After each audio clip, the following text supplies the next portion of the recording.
Rompendo o Silêncio, uma conversa que salva vidas. Mais um episódio do podcast Mente e Corpo da doutora Keila Santos. Eu estou muito feliz em estar aqui. Esse podcast muito especial, gente, que é o Setembro Amarelo, que é o mês da conscientização do suicídio. Tudo bem, doutora? Olá. Que honra estar aqui. Muito obrigada aí por mais um podcast e um assunto tão pertinente, que o mundo está doente, né, doutora? Está doente, está precisando de ajuda urgente. Mel, muito obrigada pela sua presença, pela contribuição com o nosso podcast. E vamos falar, sim, sobre Setembro Amarelo, sobre prevenção do suicídio, quebrar tabus, romper o silêncio. É uma conversa necessária que salva vidas. Quando falamos de suicídio, a gente não fala apenas de morte, a gente fala de vida que poderia ser salva, de algo que poderia ser evitado com empatia e informação. Por isso que o nosso podcast hoje é tão importante e se faz necessário para a nossa sociedade. Doutora, para a gente iniciar, eu queria que a senhora falasse um pouco da história, né, do mês do Setembro Amarelo, por que foi criado o Setembro Amarelo. Queria que a senhora passasse aí para a gente essa informação. Setembro Amarelo, ele foi dedicado à prevenção do suicídio, levando em consideração a tragédia que aconteceu com um jovem americano de apenas 17 anos que cometeu o suicídio dentro do seu carro amarelo.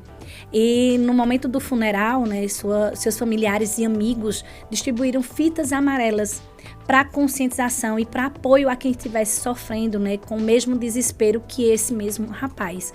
Então foi um mês que mundialmente é dedicado à prevenção do suicídio e à valorização da vida, levando em consideração essa tragédia que aconteceu e a iniciativa dos familiares e dos amigos desse rapaz. Isso, doutora. E eu queria saber, a gente vai, assim, já que a senhora falou sobre a história dele, a gente sabe que hoje muitos jovens, né, estão se suicidando. E eu também estava vendo que a maioria do sexo masculino, que a maioria são homens. Tem algum significado disso, doutora? Hoje, né, a cada 5 suicídios, 4 são cometidos por homens. E o maior índice de suicídio hoje é entre jovens de 14 a 25, 26, 28 anos. São o maior índice de suicídio, né? Existem vários fatores que vêm a contribuir para isso. Precisamos entender que somos seres biopsicossociais. Então, não é apenas um fator que faz um ser humano chegar a ter uma depressão profunda ou até mesmo cometer o suicídio. São vários fatores. Então, depende muito de região, depende muito de classe social, depende muito de ambiente, de meio. Então, tem vários fatores que podem vir a potencializar isso. O fator de ser mais homens, tem estudos que comprovam que é cultural. Os homens, eles são educados a não falarem, a não se permitirem sentir, diferente de nós mulheres, que a gente é conduzida e educada a sentir. Nós sabemos sentir, nós sabemos identificar nossas emoções. Já os homens não. Então fica mais difícil para eles buscarem ajuda, até mesmo porque buscar ajuda é sinal de fragilidade, né, de fraqueza. E o homem foi educado para não ser fraco. Então isso é alguns fatores que fazem, sim, esse índice ser maior em homens. Quais são os principais sinais que a gente deve observar, tanto na gente, né, quanto em outras pessoas? Essa pergunta é muito importante, até mesmo para poder prevenir, né, para poder se identificar já no começo. A gente precisa primeiro entender que existe uma diferença entre tristeza e depressão.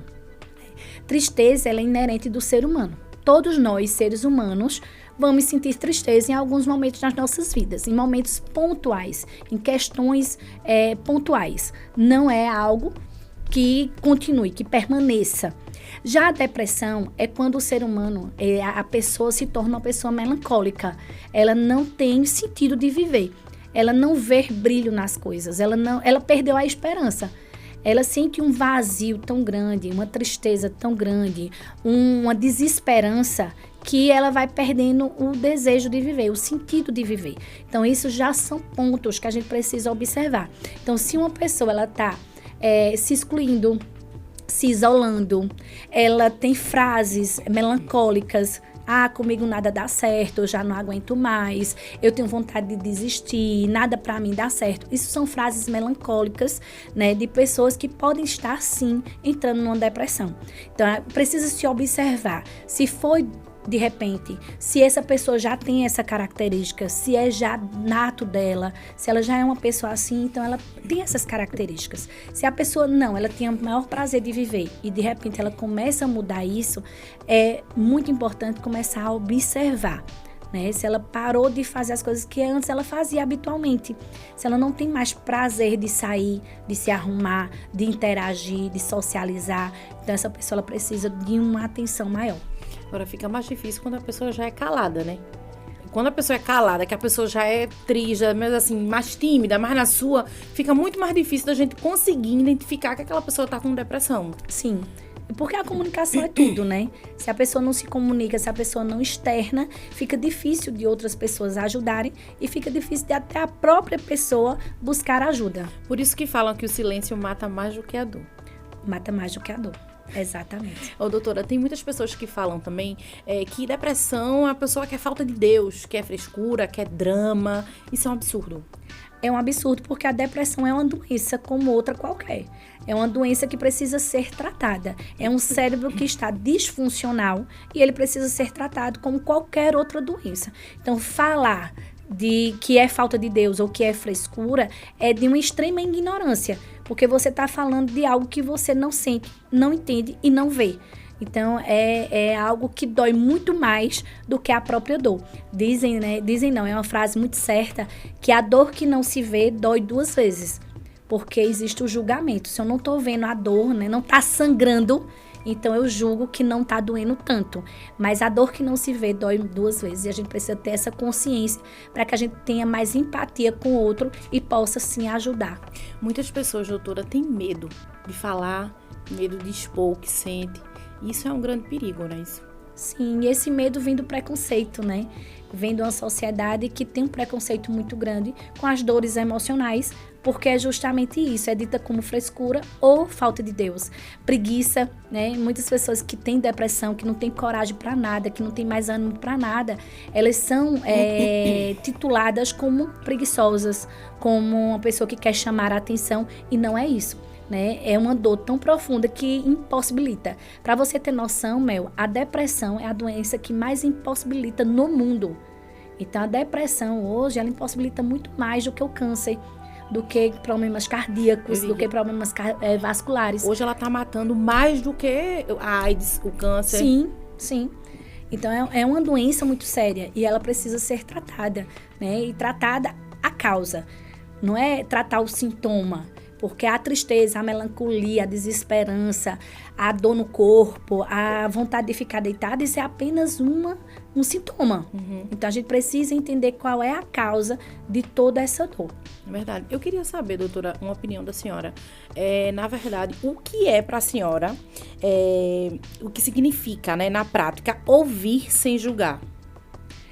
É ter empatia. E o que é ter empatia? Né? Porque se confundem muito. As pessoas acham que empatia é você se colocar no lugar do outro. Isso é impossível.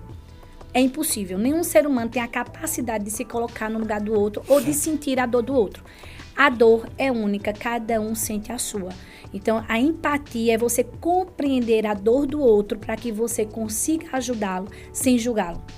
Entendendo que cada um tem seus motivos e cada um tem o seu jeito de lidar com as situações e com a sua própria dor. Eu queria que a senhora contasse pra gente um caso, né?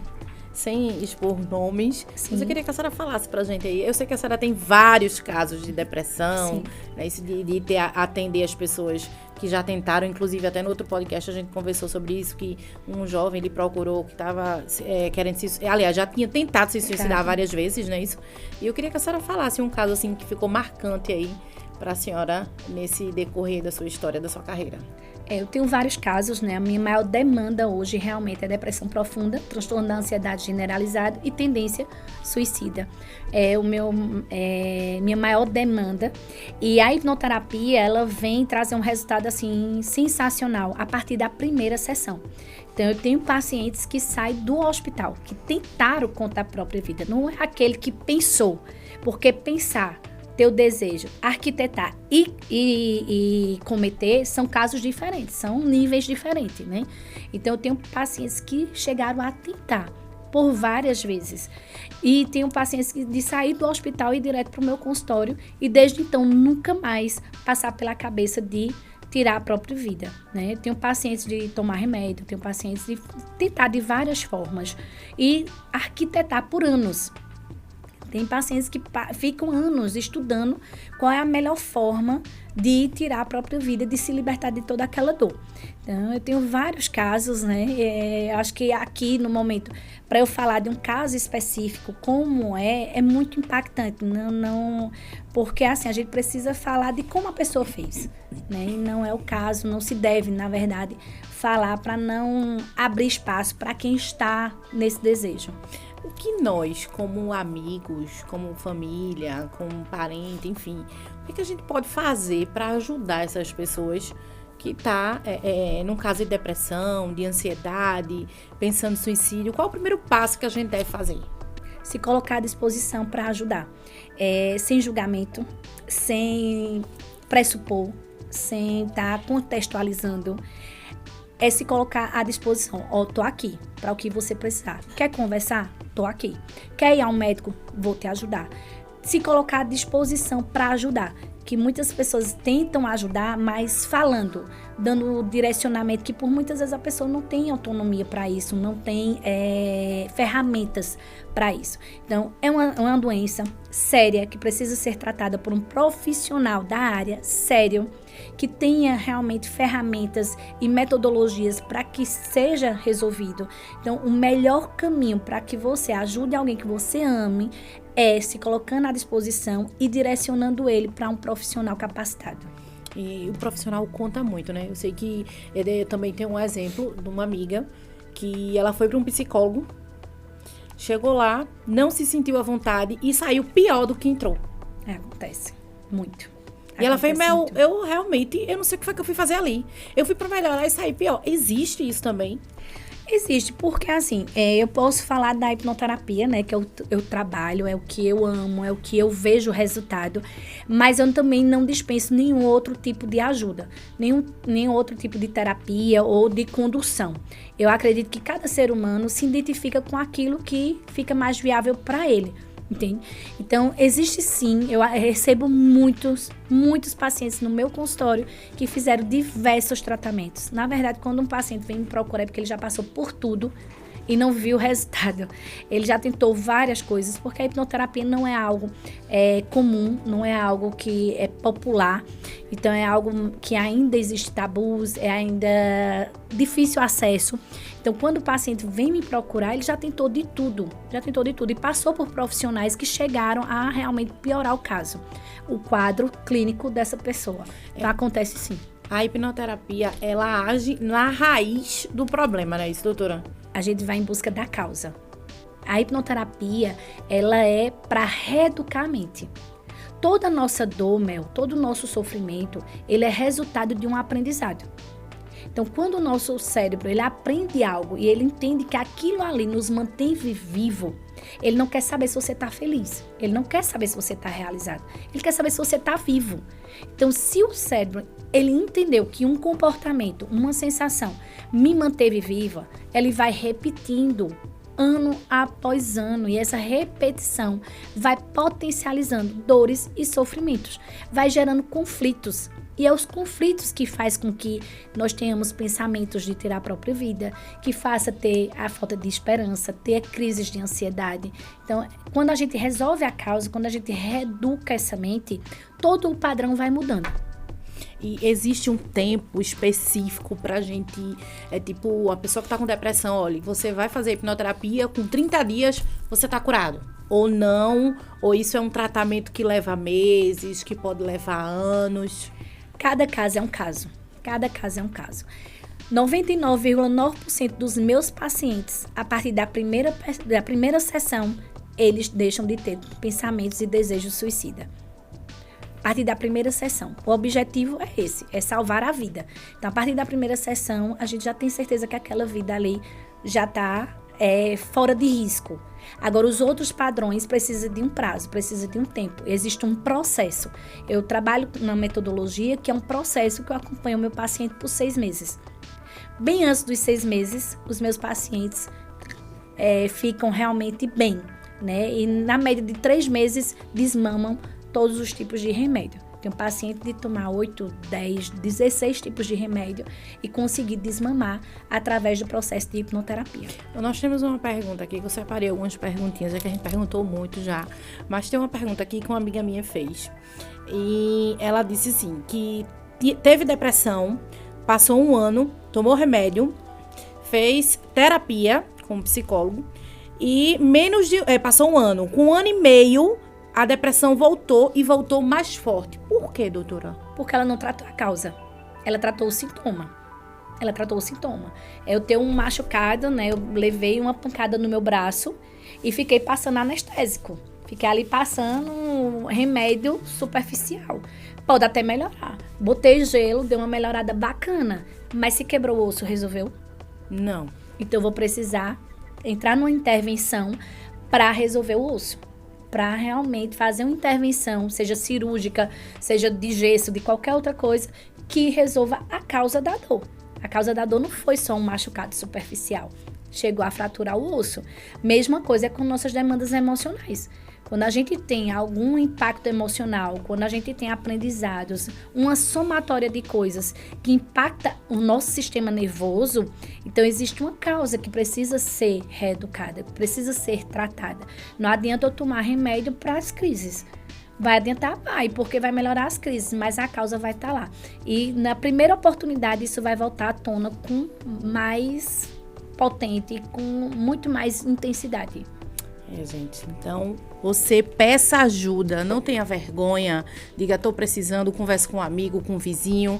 O importante é a gente falar, porque o silêncio, ele mata. Ele mata. E dói mais do que a dor. Exatamente. E é importante também a gente frisar, Mel, que a gente precisa ter cuidado com quem a gente conversa. Porque, certo, a gente fala que precisa romper o silêncio, né? Mas a gente tem que saber com quem conversar. Porque tem pessoas que, em vez de melhorar, só vão piorar. Tem pessoas que são ignorantes mesmo, eu acho que essa é a palavra. São ignorantes ao ponto de julgar, ao ponto de falar coisas que vai machucar muito mais. Eu botei um history, uma caixinha de pergunta, e eu coloquei assim, quando se fala de suicídio, qual é a palavra que vem na sua mente? Uma pessoa respondeu, falta de Deus. Então imagina se eu fosse essa pessoa com depressão. Imagina se eu chegasse a essa pessoa e dissesse assim, eu tô com depressão, tá muito ruim, eu tô pensando em desistir, eu já não aguento mais. E a pessoa diz assim, vai pra igreja, isso é falta de Deus. Você nem sabe se a pessoa é religiosa, se a pessoa crê em Deus, se a pessoa tem fé. Às vezes a pessoa tem tanta fé que por não ver resolução na sua dor, perde a esperança. E não quer dizer que ela perdeu a fé em Deus, ela perdeu a esperança de viver. Que são coisas totalmente distintas. Então, a gente precisa também ter muito cuidado com quem você vai se abrir. Não é todo mundo que está preparado para te dar a melhor palavra ou para te ajudar. Então, é rompendo o silêncio, mas é buscando a ajuda de um profissional capacitado. Porque nem todo mundo tem ferramentas que possam vir ajudar algo tão profundo. Se esse episódio tocou você, envia para algum amigo, que você pode estar salvando vidas nesse momento, né? Isso, doutora? Com certeza. Quando a gente propaga, né, a informação, a gente propaga o que pode causar, como pode ser evitado, qual caminho ser seguido, a gente está ajudando outras pessoas a salvarem as suas próprias vidas, né? A se salvarem de si. Eu recebo muitas mensagens de pacientes meus que dizem assim, doutora, obrigada, você me salvou de mim. Porque a maior dor hoje não vem de fora, vem de dentro. O maior risco de vida hoje não vem de fora, vem de dentro. Há tempos atrás, eu estava até vendo uma matéria que tempos atrás, né, os riscos de vida era vírus, bactéria e guerra. Hoje não é mais. Não é mais. Hoje não é mais. Hoje a gente tem antibióticos, a gente tem vacinas, a gente não tem mais guerra, né, mundial, mas a gente tem um perigo dentro de nós. É uma bomba atômica dentro de cada ser humano.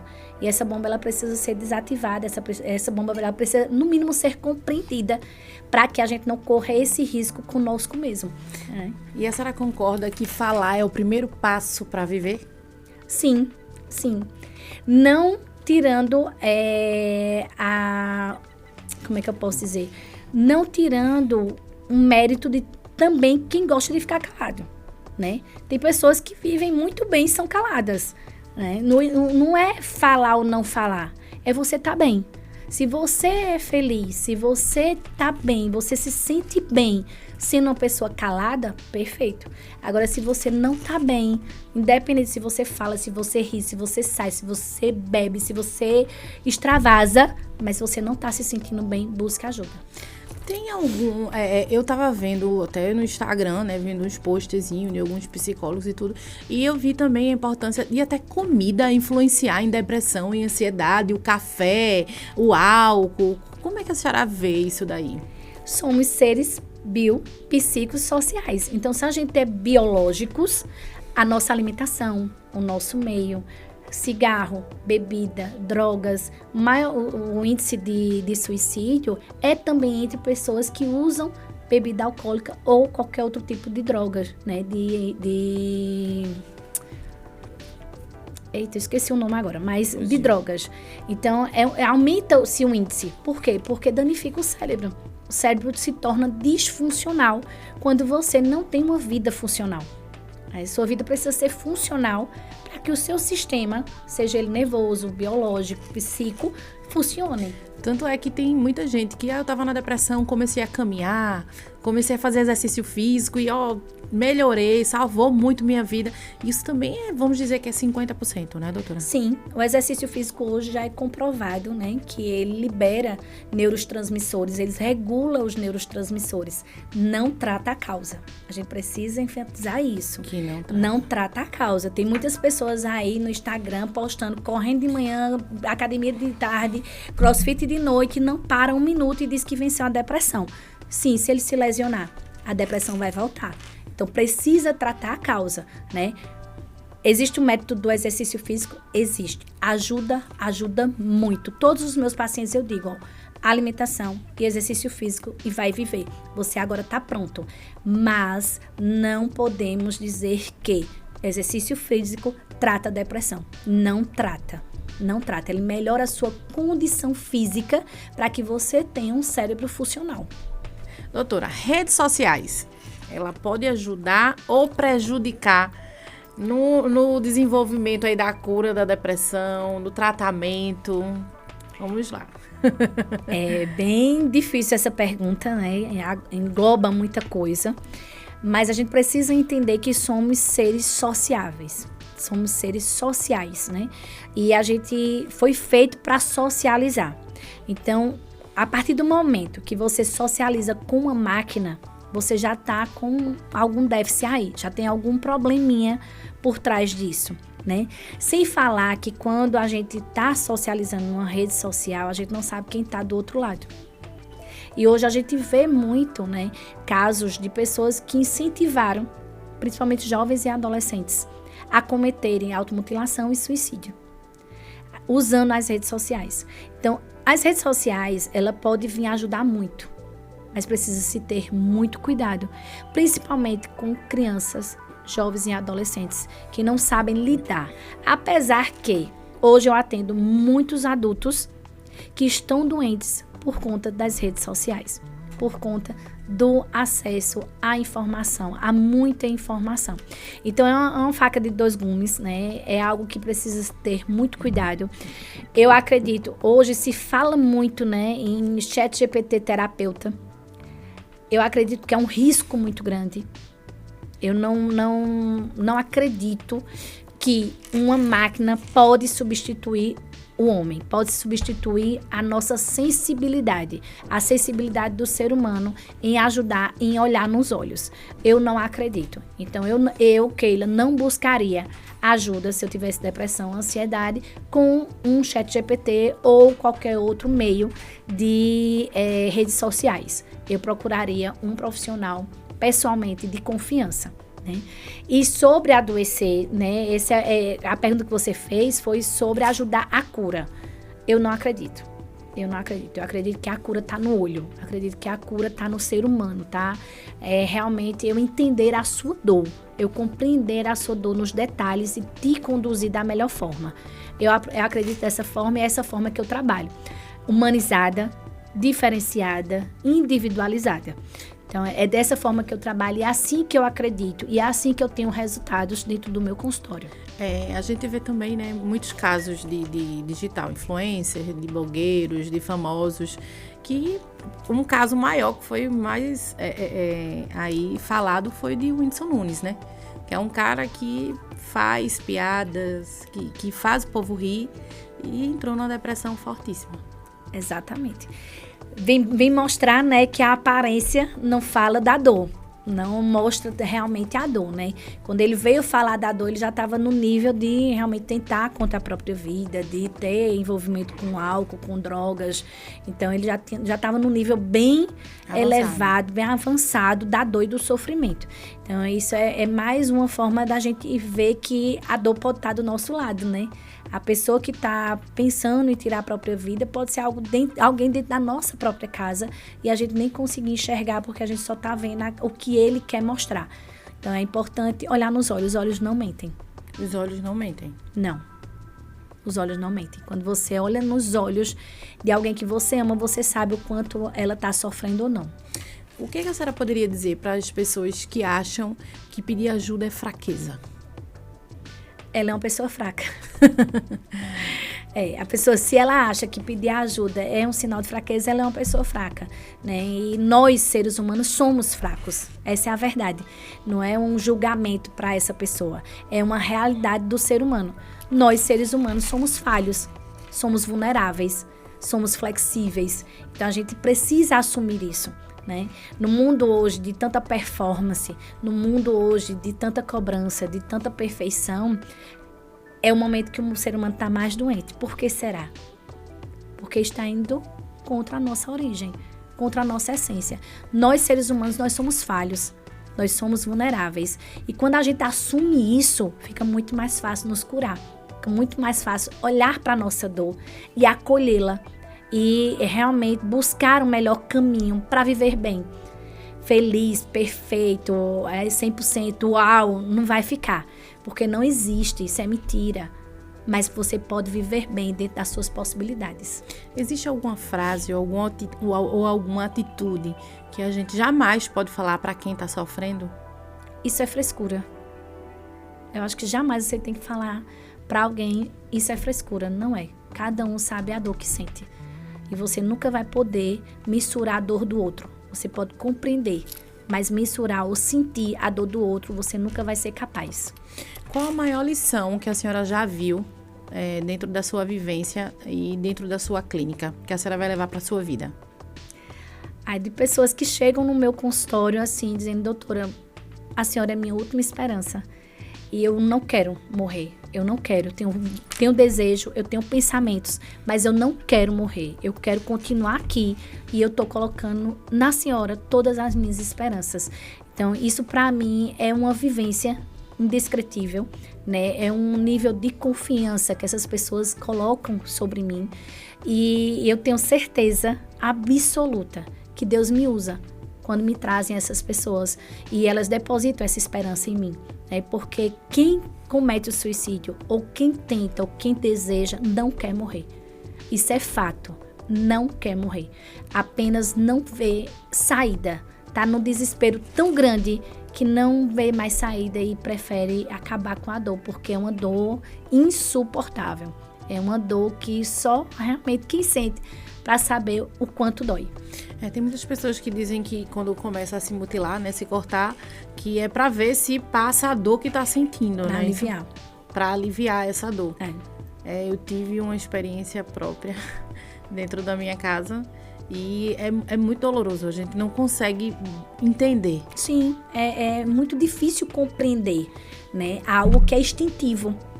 É instintivo para você ver. Muitos animais, quando ele está sentindo alguma dor, quando ele está passando por uma fase, ele mesmo se automutila. Nós somos animais, nós somos mamíferos, né? A diferença é que a gente se comunica. Dizem que é porque a gente é racional. Não é. Nós somos animais emocionais. Se fôssemos racionais, a vida não era do jeito que é. As pessoas não estavam aí fazendo cada barbaridade como a gente vê no mundo. Nós somos seres emocionais e instintivos. Nós somos mamíferos lutando por sobrevivência. E a partir do momento que tem uma dor insuportável, às vezes causar uma canalização dessa emoção, desse sentimento, dessa energia, ameniza aquela dor. Eu queria que a senhora deixasse uma mensagem para quem está nos assistindo agora, uma mensagem de esperança, e a senhora expressasse mais aí sobre o Setembro Amarelo. A sua vida vale a pena. A sua vida é importante para alguém. Se não for para você, é para alguém que você ama, para alguém que te ama. Então valorize a sua vida, busque ajuda. Saiba, existe uma saída. E a vida ela é muito valiosa. Ela é uma dádiva. Ela precisa ser vivida da melhor forma possível. E é possível, sim, ter vida plena, ter vida íntegra, ter vida feliz. Perfeita não vai ser. Não te promete e não acredita em ninguém que te prometa uma vida perfeita. Mas acredite que existe, sim, uma forma de viver de forma leve, plena, e com propósito, que é isso que nós estamos aqui. Para isso que estamos aqui nesse mundo, né? Para um propósito, para uma missão. Verdade. Então vamos salvar vidas juntas, né, doutor? Me ajudem a salvar vidas. Fale, né? Procure alguém mais próximo, procure para levar para um profissional. Se não conhece, chame. Doutora Keila está à disposição com a agenda aberta. Não sei se tem vaga, né? Mas a gente encaixa. A missão é salvar vidas. É salvar vidas, né? A missão é salvar vidas. Dia 25 de setembro, a partir das 18h30, no sítio Hotel Prime, que é logo pertinho aqui do Maurício Nassau, vamos ter um grande evento falando só sobre saúde mental, rompendo o silêncio com outros profissionais da área. Vai ter psiquiatra, vai ter psicólogo, vai ter psicanalista. Então vai ser uma equipe multidisciplinar falando sobre saúde mental, rompendo realmente o silêncio. Vai ter pacientes que superaram a depressão e o suicídio, né, que venceram o suicídio, contando as suas experiências. Então vai ser uma noite engrandecedora, né? Vai ter certificado, então vai ser um momento muito importante e especial, e também de valia para estudantes, para profissionais da área de saúde. Então todos são convidados, né? É uma forma da gente realmente levar o conhecimento para a população, e eu tenho certeza que esse evento veio para ficar para Caruaru e vai fazer uma grande diferença, não só para Caruaru, mas para a região. Muito obrigada, doutora. Mais uma vez, a senhora dando aí um show de inteligência nessa parte. Eu sei que isso a senhora faz com maestria, a senhora faz com amor, porque a gente consegue ver isso nos seus olhos. Amo realmente o que eu faço. Eu que agradeço, pela contribuição. Agradeço por vocês estarem aqui no canal, né, acompanhando os nossos conteúdos, levando as informações, compartilhando, porque a missão é salvar, transformar e salvar a vida através da hipnoterapia e da neurociência. Então, você aí de casa já encaminha aí, esse podcast para uma pessoa, para salvar vidas, todos nós juntos.